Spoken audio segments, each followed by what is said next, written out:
أعوذ بالله من الشيطان الرجيم. بسم الله الرحمن الرحيم.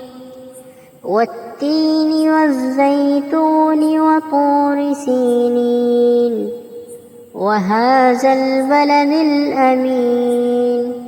لقد خلقنا الإنسان في أحسن تقويم ثم رددناه أسفل سافلين إلا الذين آمنوا وعملوا الصالحات فلهم أجر غير ممنون.